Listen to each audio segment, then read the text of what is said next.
Hammer time! Hi, this is Jason from Horrific Nightmares. Welcome back to Hammer Horror Month, also known as September.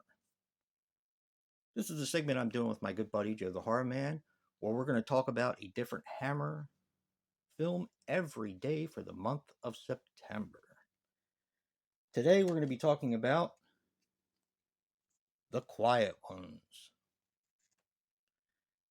The Quiet Ones is a 2014 film which runs approximately 98 minutes and is written and directed by John Pogue. Now, he was responsible for Quarantine 2 and Deep Blue Sea 3. Both are pretty good films, in my opinion. Now, this stars Jared Harris as Professor Joseph Copeland, Sam Claflin as Brian McNeil, and Olivia Cooke as Jane Harper. Now, the budget was £200,000, and the worldwide gross was $17.8 million. And it was filmed in 2012, and it sat unreleased until 2014. Let me get into a brief synopsis real quick, and then I'll tell you what I thought of the film.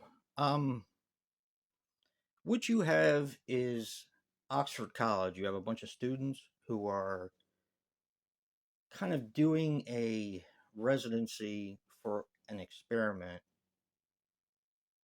that they're doing on a girl named Jane Harper.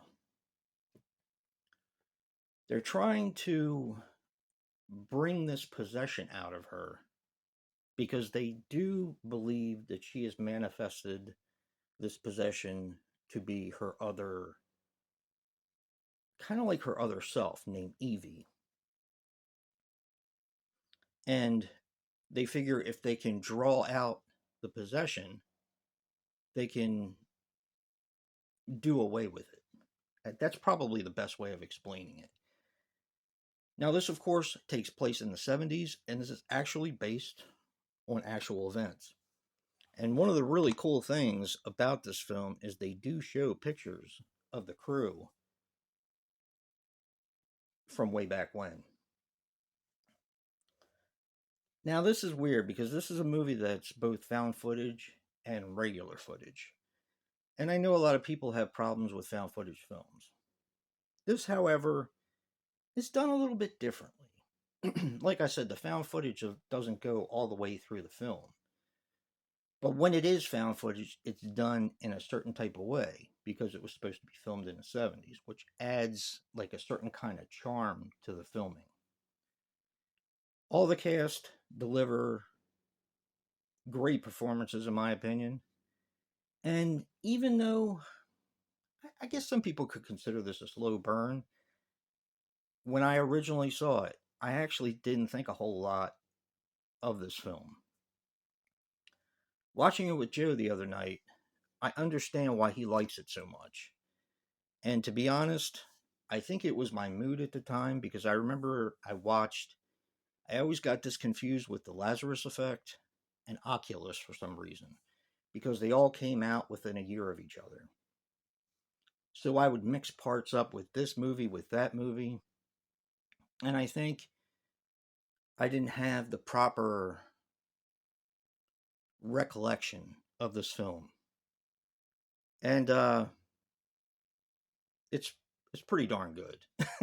It's pretty darn good. It's relatively creepy.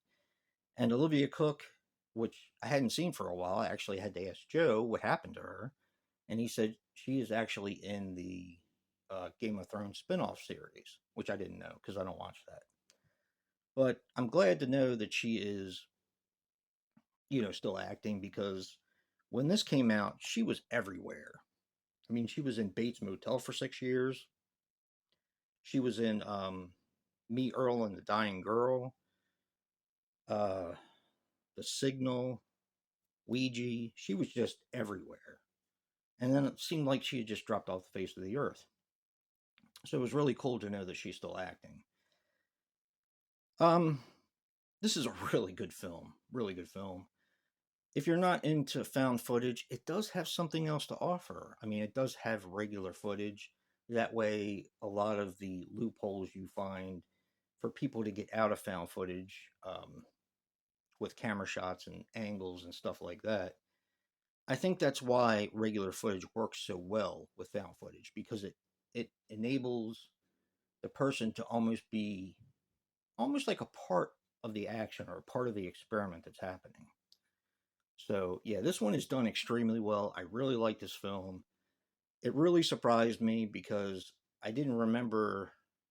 Well, first of all, I didn't remember it all that well, but I definitely didn't remember liking it as much as I do now. So glad to watch it again, and check out The Quiet Ones. It's pretty darn cool.